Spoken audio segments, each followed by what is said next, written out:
look at a couple clips, just do like short little clips and then talk about it. And then all as a group kind of talk about it and see where we go, see how much we cover and where we go. So I'll do a quick screen share here.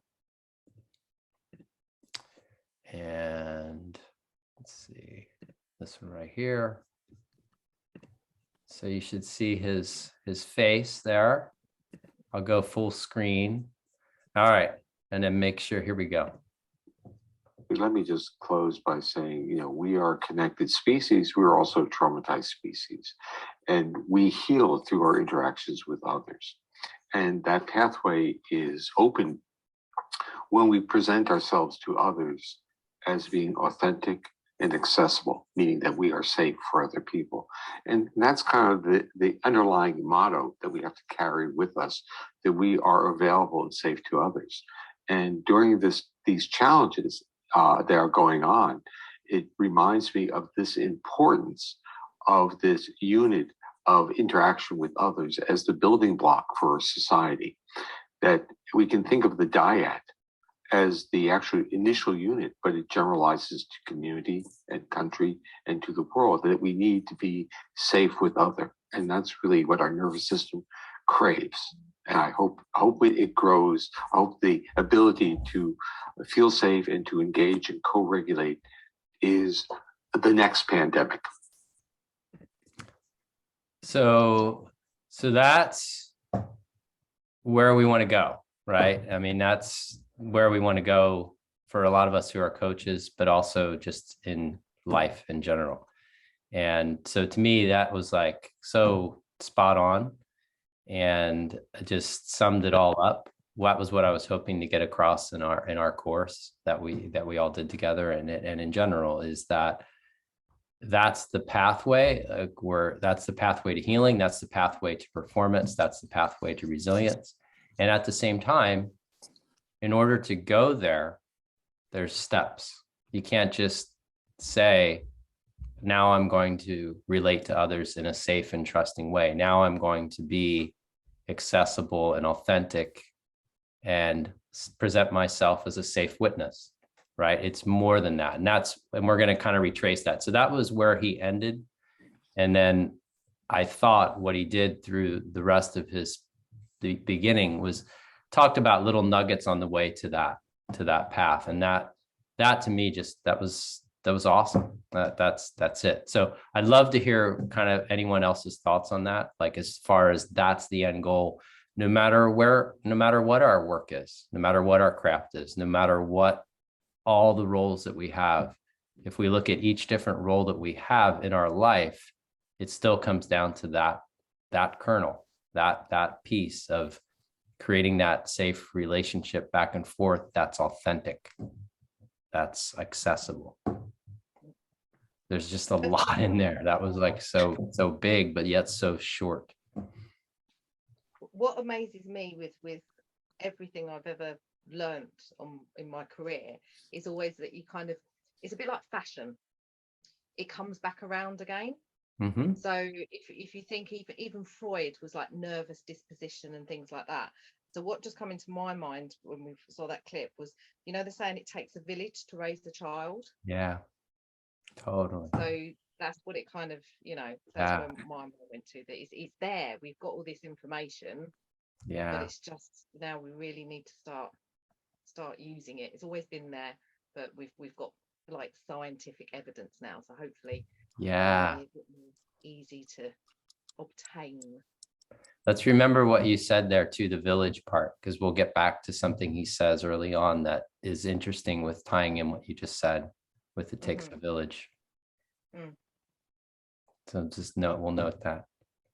Anyone else have anything to share in that? Yeah, so I think what struck me most is, how do you do this? I think somewhere in the video he says, we got to realize that we may have remnants of war in our system, which gets triggered in this setting, right? So you try to heal, but you can't because you're not safe. And I think that's also true if you do team coaching or whatever, right? And you know, one-on-one is relatively easy. It's hard enough as it is. Right. But now when you start to work with teams, it actually becomes harder. You have less time to explain, you got more people, your nervous system is bound to react faster to their history and vice versa. So I you know, the authenticity discussion that we had, or Yes. I think that's going to be in real life going to be really the tricky one, because you don't know what you don't know. You don't know. I don't know. Yeah. Yeah. No, absolutely. Yeah. Yeah. Good point. When there's more of us, more bodies interacting, we have more variables. We have More variables, more and the chance that you're no longer authentic. Yeah. Yeah. And we're picking up on all that, whether we recognize it or not. Right. Yeah. And that's, so I'll just keep coming back to my line that you're probably all sick of me saying, is that that's where we just meet our body where it is. We just keep trying to meet our body where it is, and then having that happen instinctively, ultimately. Emma, did you want to say something? Yeah, go for it. Something that struck me about this, particularly in the context of Ukraine now, it relates, well, I worked for a time in the NHS and with paramedics, and paramedics in the UK have a saying, what's the hardest injury to find? It's the second one. So you think you found one, so you've got it, so you maybe stop looking, but actually there's very often something else. And what struck me with looking at that clip was, I lived in Ukraine for 2 years, about 30 years ago. And there is so much very difficult history in that part of the world. And there were a number of times when I used language that was not helpful and was triggering for people. And I think putting those two things together, it's just reminding me that we may think that we know something about what's going on for people, and we might be doing what we can to create, to support people with feelings of safety and so on, but how many other things might there be going on that we may never know about? So I suppose that's just a big question about trauma, really, and the layers. And even beyond trauma, just the challenges that anyone is really facing, right, in their lives.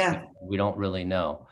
So in that regard, that's where all we can do, first and foremost, is at least bring our body into enough ability to be present, to be a safe witness, to be, back to our long discussion on compassion or empathy, to have compassion and patience and kindness. And when we blow it, when we like you said some things that weren't unhelpful, and we all do that, is to then acknowledge it when we can and do what we can to offer a repair, right? Because you're right, we can't. And we certainly can't in a group, like Fedor was pointing out. It gets even more tricky. It would be very easy to hurt someone unintentionally. Absolutely. Right. Yeah, good point. And Adam, you have something? Thank you for sharing that, Emma. Yeah, I think Stephen called them comorbidities when Emma was talking about, like, it's the second thing.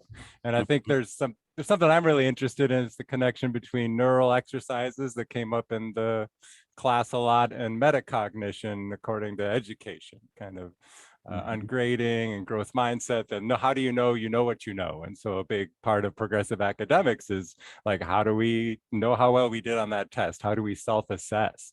And I think like polyvagal theory has a large amount of self-assessment in it. We're constantly like, what's going on in here that's projecting how we perceive what's outside. So yeah, I think neural exercises is possibly one of the avenues into knowing how we're doing in the moment, and maybe being more aware of how we're being understood and having that connectivity. And polyvagal theory gives a lot of resources for doing that. Good point. So Nicola, if you're interested in the certification, neural exercises are definitely a big part of it. I think I got a lot out of it, like thinking in terms of those are avenues into being more present. Thanks, buddy. Hi, Ximena. Thanks for joining us. Hi, Michael. How are you? I'm good. Good to Sorry, see I came in late. I'm in the That's court. okay. Good to see you. I'm glad you're Good to here. see you. Thank you. Let me see if I can find my next clip. I have to look on my timeline here that I wanted to draw up here. So, and it'll be related to, I want to find a part that's related to what we just talked about as far as the comorbidities and kind of what you just said. Oh yeah, there was a quote to add to that. It's like, your nervous system will not allow us to be distracted by cues of safety. Yeah, so that was exactly right. So yeah. you're exactly right. So let me find that a clip. Hang on one second. Yeah, I thought there was a really good clip on that part. I'm just finding 4.5 minutes, I think. No, I'm gonna go to there's another one, but here's what I'm gonna go to. So let me share screen again. Where am I? All righty. Okay, so let's do this. All right, and we go blow it up. And then here we go. There's an underlying message here that you can't be helpful unless you are in a state of safety when you interact with your clients. And that is a mandate, but it shouldn't be meant as an intentional mandate. Because if you tell yourself to be safe when you're not safe, you lose all authenticity. Your voice becomes fake. You start smiling when it's not a real smile, and it doesn't work. So the issue with therapy, as with human relationships, is that our nervous system is astute in detecting authenticity. We can call this neuroception of safety. It doesn't want to make mistakes, especially if you're coming out of a threat environment. So warmth that we talk about, or presence, are we spontaneously utilizing intonation of voice? Are we spontaneously, is our face conveying, and are we using gestures? So that wasn't exactly what you were talking about, Adam. There's another clip and I'll get to that too, but that kind of ties in to what we were just talking about also, right? Where all that we can do is be authentic. And when and accessible, but sometimes we're not. And so then that's when we use what you were also mentioning about the awareness piece and our own self-assessment tool to recognize that and then do what we can. And we're not always going to get it. I mean, we're human, right? But to do what we can to be as accessible and authentic as we can be. And then when we blow it, which I blow it, we all blow it, we, again, try to come back into as much control and comfort and connection as we can, and then repair. And Fedor has something to say. I have a question. So how do you, so you run into a situation and you find that there is no ease. Let's put it that way. Something is off. Yeah. So there's basically two avenues, right? Or maybe there's more, but one is to start smiling. Yeah. Which George may consider inauthentic, right? It could be, but although it may not trick somebody, it may generate another smile, which at least sort of gets a positive dynamic going, which then may result in real relaxation. Good. The other one was you could sort of speak to what you're feeling. Yeah. Right? That's another sort of, hey, I feel not at ease. Is it just me or other people? Yeah. So are there other options, or are there other, what you guys do or sort of deal with? I mean, one is to try to fake it and hope it comes out. Sometimes it works, although maybe theory says it doesn't. Sometimes you can name it. Name it, Well, 100% every time. what's that? Name it every Yeah. single time. Name it That's every the- time. Yeah, because I think I hear what you're saying with regards, this is just my experience. I hear what you're saying with regards to the smiling, but the whole point is to be authentic, be Authentic. yourself. Yeah. Authentic. Yeah. Thank you. So if that's not authentic, I feel that could then take you down a different path. Whereas if it's like, I'm not, take responsibility for ourselves, then we're going to teach or reflect that onto the client as well. And we're all human, isn't it? So I think for the kind of the alliance, the relationship, to actually rupture and us to make, well, for me to make mistakes, can actually make that relationship stronger. Absolutely. And I could see a combination of both, actually, and it's not necessarily fake. So yeah, I'm not into the fake it till you make it kind of mentality, right? And I don't think that's what Fedor was saying. Like, for me, what I would probably do a combination of both. I would try to find what actually I can ground myself in that feels enough comforting, that the smile and the acknowledgement of the energy in the room, it actually is genuine. That, hey, this is kind of interesting.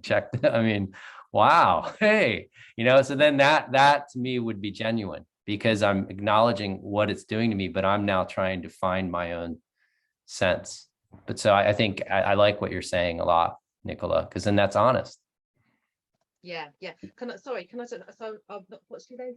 Fedor. I Fedor? wasn't to say that, Fedor, that what you saying with regards to the smile was incorrect, but I just wanted to kind of offer like my experience. Yeah. So my experience also of having therapy myself, I remember a time with a therapist that I was seeing started to smile, and I had no idea why he was smiling, and then he started laughing, and it's just, for me personally, it stuck with me, so disingenuous that I was just like, and I never went back and saw him again. Yeah. So Did you ever figure out why he was smiling? No, you never did. No. Why? No, it was something Yeah. I was sharing. So I don't know. It might have been a response that he felt discomfort in So- what I was sharing, or something. But it's always kind of stuck with me. So you just made me think of something, and this would be interesting to just talk about. So when my oldest daughter, who's now 21, she was running track, and she was starting to have, she was taking it so seriously that she would like literally run her body even in like a short, like 400 yard, she'd run her body to where she would go into a dorsal shutdown. Literally, she'd like pee on herself, or it's like, so I take her, because she won't listen to her dad, but that's okay. So we go to a sports psychologist, and he was being very authentic when we go there, and as soon as we sit down, she throws her feet up like on the sofa, because she was intimidated. So she went like this. So we sit on his sofa, and she goes like this, right? And he immediately goes, hey, get your feet off the sofa, because that really bothered him. He was being totally authentic. And then, like you, we got the hell out of there. we were like, I look at her, I'm like, okay, we're out of here. It was like, but he was being authentic. That triggered him big time. And he's like, get your feet off the sofa, but so that's kind of what's happening. Like, you walk into a room, but you as the coach or the facilitator, it's up to us to regain some control while acknowledging, there's a whole different way to handle it, but it was fascinating. So anyway, sorry, I just had to share it. I haven't shared that story, and it was just such a like, oh my gosh, really? Fascinating. Isn't that wild? He clearly wasn't informed of polyvagal theory, and that's okay. So yeah, Yeah, But but it's, sorry for the word, but it's funny because even, I mean, he's a psychologist. That was a clear message. I mean, she was really communicating with her body. She was totally saying, look, this is how I feel on the inside. Yeah, And this is how I feel all the time. And when I do what I'm doing, it's even worse because I'm feeling even more pressure. But this is how I naturally feel. There's so many. It was so telling. Yeah. He sent me a bill. He sent me a bill which I didn't pay. And then he sent me to collections, which then I finally paid. I just couldn't believe it. I sent him a note with the thing too. I'm like, dude, I'm not paying this. Come on, we left. It was not, no. So I ended up paying. Wow. So it got even worse. Yes. Even worse. Okay. That's a great One story, thing- actually. I'm glad I shared it with you, my trusted friends. Yeah. One thing that made me remember, there's so many times when in court, tennis players are competing, that they can turn around to the box and be really, really disrespectful many times and be fighting. And way at the beginning, when I was just making company for my husband, it was just like, there has to be a limit here, because how do you do? But nowadays that I've learned so much about what happens. Yeah. It's so easy for people outside to see like the disrespectful guy in the court. But at the end, that disrespectful guy is not even knowing what he's doing many times. He's just so disconnected that it's like someone else. Right. And it's very easy to to make it personal and see it's with me and just stand up and leave the box. That's like the easy part and not deal with the situation. Yeah. Right. But now you're seeing it as not an intentional behavior, which is another really important part, right? The behaviors, the way we react, those are emergent properties from the physiological state, right? So that's what you're seeing. And that's really helpful. And there still are limits. Right? There still are limits. I've had this discussion with team coach at UCSB. So the UCSB men's tennis program, it's like he's really getting dialed into understanding all of this. And yet he still has to set boundaries. Like there are still rules. You can't do certain things and there will be a consequence. So that gets a little bit tricky, but there still has to be. It can't be a free for all. And it's like, oh, well, that's not an intentional behavior. That's not really a showing who you are and what your character is. However, there is a consequence. We can't let that go, right? So it's a little bit tricky, and then that's where you get into the nuances of it and the gray areas. But for sure, you brought up a really good point. And we see that at the highest level. We just saw that over the weekend in the final with Nick Kyrgios. We just saw that. If anyone watched the final at Wimbledon, there was a lot of that going on. So anyone else want to say anything about that clip? Anything? And we'll say something while I'm looking for my next clip here that I wanted to bring in here. I think, yeah, we'll go to what we were talking about. I think is really relevant here. So let me. Something I've loved in sports is watching baseball, and there's this square that says whether it's a ball or a strike, and there's an umpire calling balls and strikes. And so the viewer can tell, but the umpire can't. And it totally made me think of Polyvagal Theory. I swear to God, every time so good. It's the worst call every time. Every time it's like clearly a ball and he calls a strike, it's always at a pivotal point in the game. That is so good. And so when everything's aggravated, the ump makes the worst calls. And I'm like, let the computer do it. Think of an ump. Think of his neuroception too. Think how that's something, dude, that studying an ump is fascinating. And actually training an ump to regulate his physiology or her physiology, hugely powerful. Because they're feeling it too. They are completely aware of what's going on. And ump in any sport, you just opened up a whole new business opportunity here. Because in AAA, they're allowing the computer to call balls and strikes now. And so there's still those traditionalists that are like, no, you can never replace an ump. Right. They're still doing it in most sports. There's still the human piece. But now that human is not only the pressure of the game, but they have every fan and the entire world watching in some of these events. Think of all of that. Wow. I wonder who's supporting them in this arena. That would be fascinating, actually. Way to go, Adam. I got COVID the last week, so I've been stuck watching baseball and relaxing. And I've been Googling, like, why are we not instituting this? And there is this higher proportion of terrible calls that happen in pivotal parts of the game. But it makes sense. It makes sense. They won't allow a replay for a pitch. Like, they'll allow a replay for certain things, but not to undermine the ump. And it's like, what's going on? Well, the ump's not going to be able to function because they're feeling the pressure too. Way more. That makes complete logical sense that would be when you see the worst calls. Absolutely. Fascinating. Can't believe I didn't think of that before. Good job. All right, I'm going to share. Let me see here.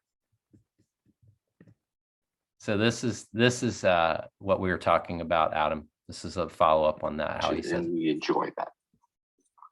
During war or during threat by war, that social engagement system gets in the way. It gets in the way of missing cues of threat.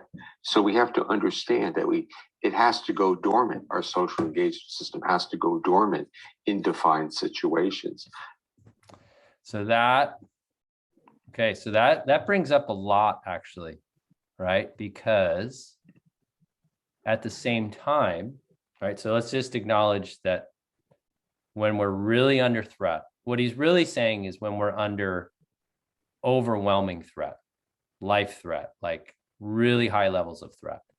We're not talking about just a low level threat response, okay? So that's the first thing I want to clarify. He's not talking about just when we're a little bit heated, we can't recognize safety from another. He's talking about a system that's overwhelmed or that's been locked in a really chronic state of defense, or that there's actually a life-threatening condition, okay?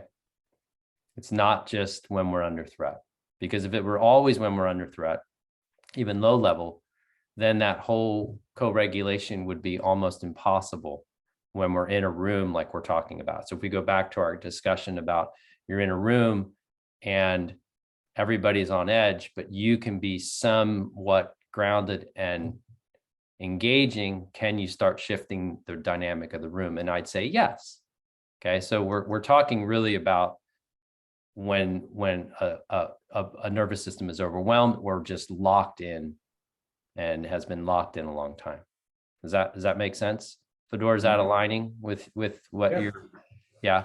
So I just wanted to clear that up, but that's also fascinating then too, because so if it's overwhelming, and that goes, we had a little bit of a discussion in our coach group about when someone's really kind of locked in that dorsal shutting down, really checking out, us really coming into their face and in their space isn't going to be received in a good way. It can be deemed a threat, right? And that this is him sort of emphasizing that in a different context, but it's still going to that same deal. And that's where we have to be. It's like the sitting at the campfire and you see a deer kind of off on the side. You don't stand up. You stay quiet and you wait for the deer to kind of walk into closer, or any other animal that you want to get closer to, you don't approach. And that's how I look at it, is like you want to be there and present. And he talks about in one of the other clips about you're creating the environment that has very little going on, quiet noise. There's not a lot of random movements. The sound that you would hear would be comforting and soothing. So that's that whole contain the environment as much as you can. That allows the nervous system to let down any guard, and then you're safe witness. And then ultimately we have to just sort of be there and help them take a step, help them move, give them the opportunity to move. Thoughts? Yeah, so I think I get a lot of thoughts about, toxic business environments. Mm-hmm. So, where we celebrate, let's, work hard, play hard, which I find more and more horrible Yes.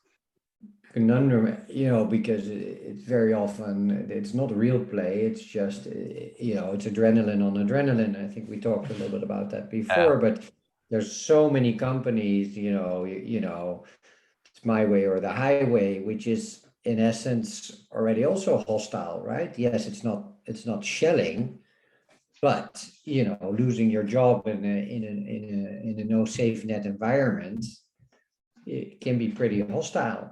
Yeah. So and I've worked in plenty of sort of semi-toxic cultures where I think it's really hard. I remember I came as an expat to the US, and I came in on an expat assignment, and it was 2008. So 20% of the people were leaving the company for cost reduction. It was a very strange situation, right? It was bizarre, and I felt no pressure because I was on a Dutch contract in the US, and around me it was just fear and madness. It's a strange, with what I know now, I don't know how I would have dealt with it differently, but it's still strange. And Darren, I can also imagine in your work, life and death, or surgery or whatever, that it's not a maybe, right? So 90% is routine, you know exactly what you're doing, but there must also be difficult things. And then, I don't know. I find it curious because he puts a strong claim on, once you're in that zone, it's really hard to get out. Mm-hmm. And then there's no way back, or well, there is a way back, but it takes time. Mm-hmm. At least that's what I hear. I don't know if you guys hear the same, but no, I think you're bringing up a good point. So in that toxic environment, and then I want Darren to jump in that toxic environment that you're talking about, it would be really hard to then genuinely recognize when someone is genuinely being kind and authentic and present. That would be based on what he's saying and how the body and the nervous system are responding. It would be very difficult. However, we're leaving out one part, and that's the part where you go home and you're in an environment, hopefully, that is recovery. Right. It could, but it may not be. But if it is, now at least you have that piece, which again then makes this possible. Because what he's really saying is when there's no safe container, there's no recovery. And he talked about it earlier in the video, or somewhere in the video too, where he's talking about you need that space, that time, that a random chaos or danger or threat isn't part of the equation, right? Remember, he's talking about like you need a dedicated space and time, and it can be transitory, but you need to know it's got to start and an end. It can't just be all of a sudden something could happen, because then the nervous system interprets that space or that activity or that environment again as unsettled, and so it's not really going to let its guard down. So if we have our safe container at home, outside of work, or even parts in our work, then we can regain enough control of our physiology that we can send and receive. So that there's a little variance there. Yeah. Darren, do you want to share anything in your experience in the work? No, I totally agree with that. I think that that recovery piece is just so crucial, because whatever our craft is, or whatever we may be doing in life, we might be pushed very significantly, like high demands, maybe high stresses. And the key isn't to avoid all that, because frequently you can't, but it's how do you recover from it when appropriate, that allows you to then be available, present, authentic for the next time. And the other part to it that I think comes back to even what we were talking about before with the concept of fake it till you make it, which of course I don't think any of us would believe is a good way to go, is that piece, Michael, that you brought in with both of your courses with the intention execution loop, I think becomes like a way to look at that situation. Like you come into a environment where everything's up high and you want to try to bring it down. Isn't that sort of similar to if we're doing a physical task, say a sport, but we're injured. We want to lower our intentions because our execution isn't going to be where it normally is because of that injury, for instance. Yeah. And so in that other environment, it's like, well, we need to lower the expectations or intentions so that the execution can match and we start to generate a foundation of safety. Right. Exactly. And part of that's recovery, part of that's our objectives, our goals, our expectations. Yep. And that by building on top of what we can get to in safety, you almost start to build more and more and more and more, Totally. rather than having it degrade further and further by Right. trying to force it. Right. Exactly. And that intention, thank you for sharing that. That was beautiful. That intention execution loop becomes an ongoing loop. And that could even be just your relationship with one other in the group.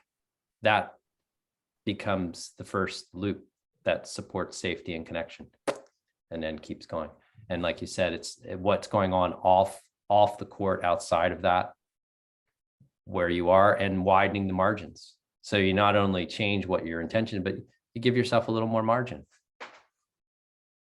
Yeah, good stuff. Anyone else? I'm going to look for another clip here. Oh, I know which one. I know what I want to look at, because this is really yeah. Yeah, let me get to that. Somebody play a riff while I'm finding this one. Hey, Ximena, what was it you were talking about? A player looks at you in the box. I don't know tennis well enough. What scenario were you describing? Yeah, when they're in a competition, they usually kind of look to their box because either their coach, family members, whatever. Oh, right. And sometimes, I mean, coaching up to this point, starting July, it is allowed, but it's not allowed. So sometimes they look because they don't know what to do. So they look for a little signal that can help. But sometimes they're just looking for support. But most of the times, the complaining, I mean, they're when they get very upset and they're frustrated, many times their frustration goes direct to their box. And it's just like it's like some conversation with someone who's supposed to be listening, but it's really pretty much like, I need to shout this out. Sometimes it happens, but sometimes it gets out of hand. So it's just like the limit Michael was talking. I mean, there's a limit obviously for disrespect, but sometimes it's just like at the end, sometimes you go back and ask them, do you remember when you said this? And they completely, I mean, Don't even remember. Did I say that? Did I say that? Yeah, you said that. They don't even remember. It's They just don't like, even remember. So it's very hard to like, I mean, it's not for me. I know what's going on, but at the end, I mean, there has to be a limit, of course, but they don't even remember what they said. Yeah. And you're bringing up a really good point before we bring on to this next clip, which we've talked a little bit about in the past too, was that the more that we are able to meet our own body where it is, and the more tools and resources we have, and as Darren put, the more recovery and all of that we have outside of our craft, outside of what we're doing, the more we can be patient and tolerate what's going on, right? Because we're farther from our threshold to where we're going to then also really erupt, which we see. We will see what she's talking about. We will see coaches leave. Sometimes it happens.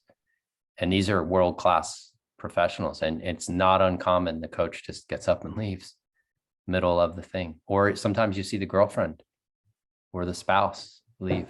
So, but as we become more resilient, have more flexible nervous systems and bodies through our recovery, through all of the practices we're trying to build in our own daily lifestyles, then we can manage that more. We can have the capacity to see it for what it really is. It's not a reflection of us at all, right? We don't take it as personally.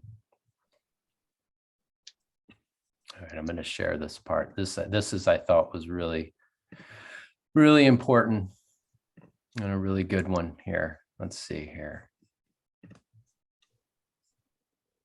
It's to be reassured. And now you can't just say intentionally, I'm a safe person, I want to be safe. Well, we all want to be safe, at least some of the time. The point is that feeling safe is not an intentional behavior. And we have to emphasize that. It's our body talking to our conscious brain. And we have to listen. If our voices become high-pitched and we start talking too fast, If we can't sit still, we feel vulnerable. Basically, wake up. Your body's in a state of threat. Acknowledge it. Learn some toolkits to calm down, but more than that, learn to co-regulate with your friends and colleagues because they are going through this as well. And so I thought that was really kind of summing up what we were just talking about, right? In that, but I love how he's now describing, I like how he's now sort of describing what bodily feelings really are, right? So when we become aware of our bodily feelings, which for a lot of professionals, whether they're athletes or in the workforce, whatever it is, they're not aware of their bodily feelings. But as we become more aware of our bodily feelings, that's really our conscious brain interpreting the interoceptive signals coming from our body, coming from our autonomic nervous system's regulation of our physiology, regulation of our organs, regulation of our internal systems. That's what bodily feelings are in the way he's defining it, which I think is really, really cool. And then the more we interrupt that through repression, through driving through feelings, that's why the more that we do that, then that's what ultimately leads to dysfunction, disease, in addition to emotional instability and all of that, right? So, or behavioral issues or erupting. It's the repeated interrupting of the feedback loops coming from the autonomic nervous system back to the conscious brain. So that explains why, for me, like that goes, okay, well, that's why interoception has been so important. Like he's now finally sharing us why that's really important, right? Because it's actually through the insula is how it's actually getting there. So the information is coming into the brainstem, and real simplistically, the insula is now the connection between the brainstem feelings. The insula is picking up on it. We're now from the top being able to feel what's going on in the insula, and now we've got the connection. So that's really, really an important piece. And so I love that. I thought that's the beginning of him starting to say that, and he hasn't been saying that sort of dialogue for a long time. That's new. Is that kind of a line for anybody else? Does that kind of clear some things up?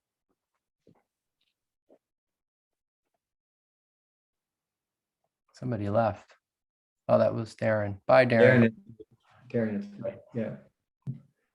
So I think we had this discussion. It was one of my first questions, and it still is. I think when I talk to people, to talk about exactly that mechanism, that sort of that override function, or, this continuous red light in the back of your mind that's blinking, right? And you can try to ignore it, but you really can't, because it's right. And to properly describe, when does cognitive thinking lose its grip on the body, and the top down versus the bottom up. I think that's still very often, when you first try to describe it to people and try to get them to get a feel for it, I still find it's hard to find exactly the right words and the right mechanism. Mm-hmm. Yeah, I agree.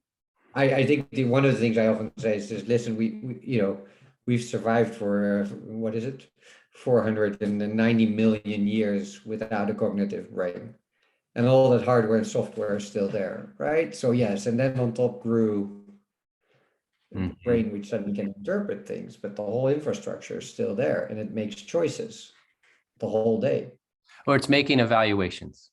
It's making all kinds of evaluations.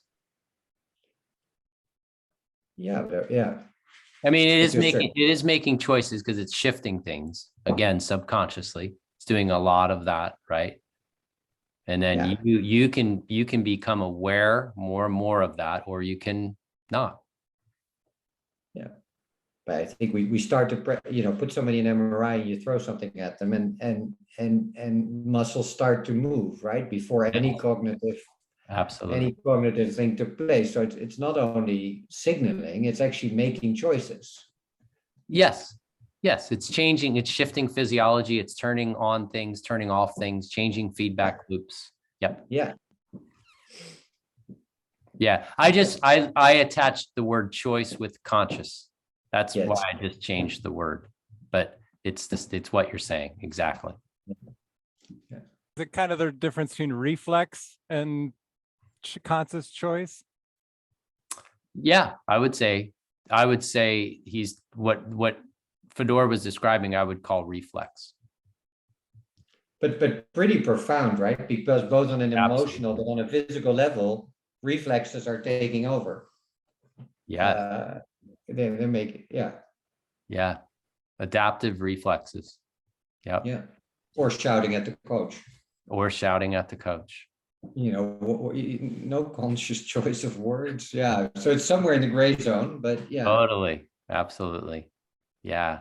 I just like that he's really starting to describe bodily feelings as the conscious brain's interpretation of the information coming from the autonomic nervous system.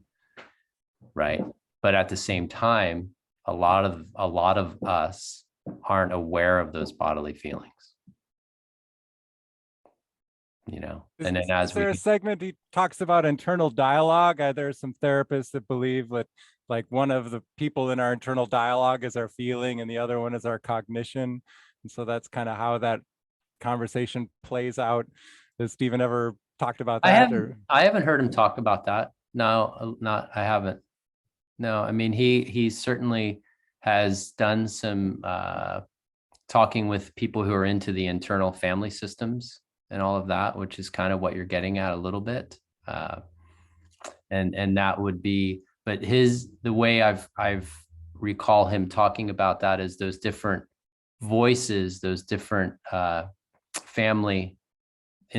internal family characters are resembling or they're emerging out of different physiological states. So that's where you're having all of those different characters in your family. It seems to be more cognitive things that try to rationalize what you're feeling, right? Sort of. Yeah. Well, they would. So if we go back to that sort of inverted triangle, right, at the brainstem, you have, I mean, if you just go, you have your three primary physiological states: safety, under threat, mobilized, under threat, overwhelmed. But then we have all these blended states. But out of that, you can have emergent behaviors. You can have an emergent character here, an emergent character here, that has certain thoughts and feelings that you know, in that mobilized fight area, you might have 2 or 3 Fedors. Yeah. That's got me thinking about DID. I'm sorry, what? That got me thinking about dissociated identity disorders. Yeah. Because when someone presents their physiological, when they've done research on their physiological reactions. So there was something, it was a long time ago now, there was something about someone had diabetes when they was in one state, but then when they was in another state, they didn't. Mm-hmm. So that's your physiological, changes, Mm-hmm. but you put those protection mechanisms to become those people or personalities.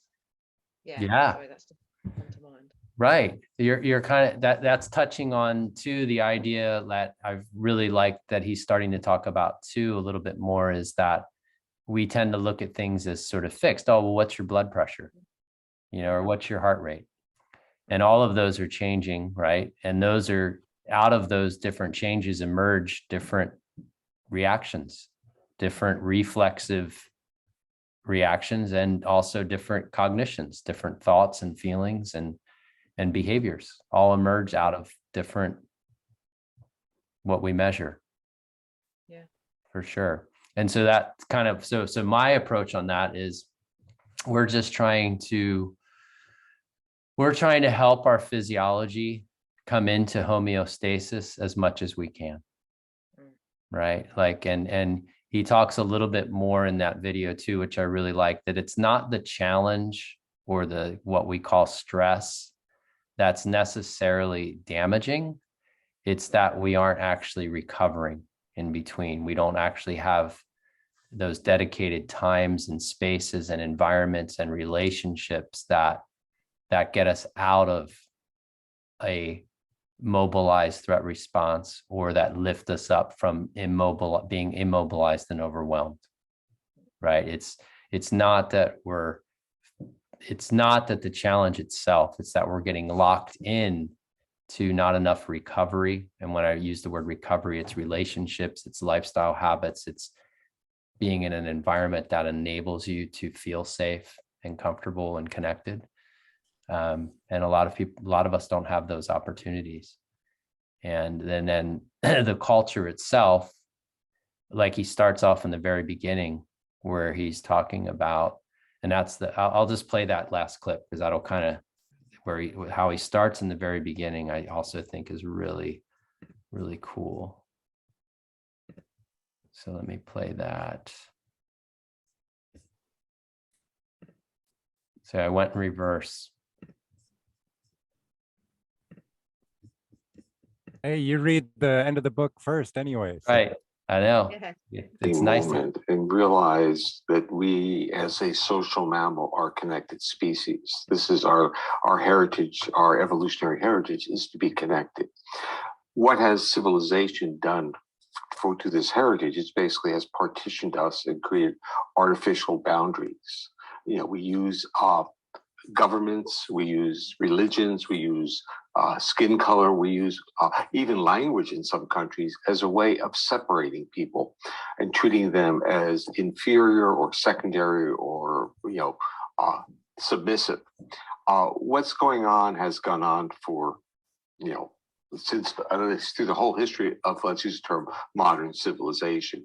And we have no idea what occurred more than 5,000 years ago, but during the 5,000 years where there's some documentation, we know that these types of events occur.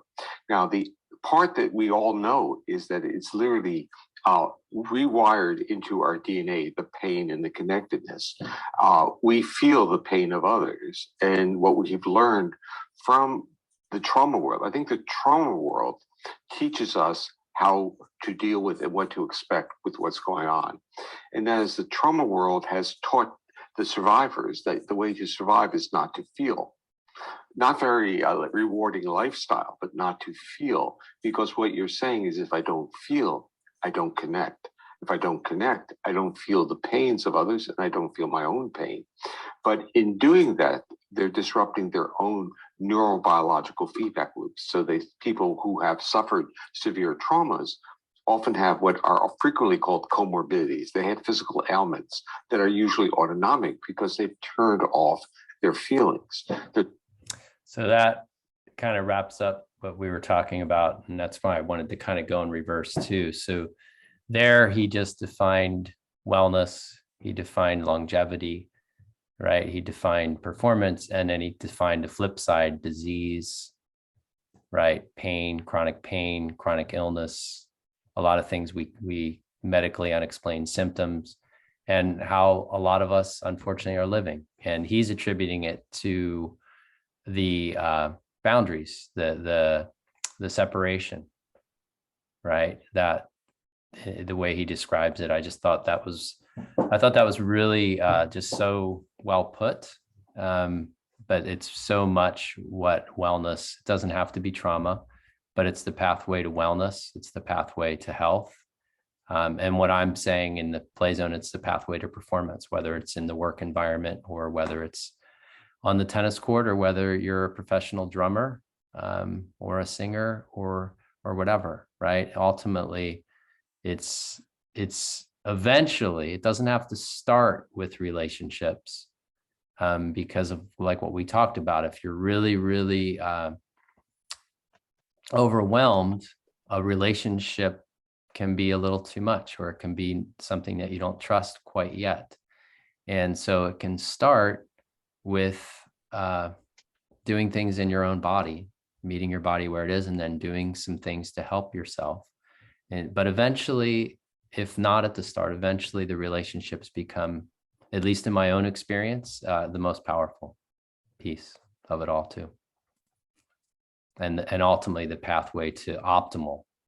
It's certainly the optimal, the pathway to optimizing performance, optimizing wellness, optimizing resilience is through that. And then you mean relationships in the bigger construct. not just Absolutely. Yeah, absolutely. Relationships in your, like in my own example, would be my relationships with my family, and then it keeps expanding out. But at least if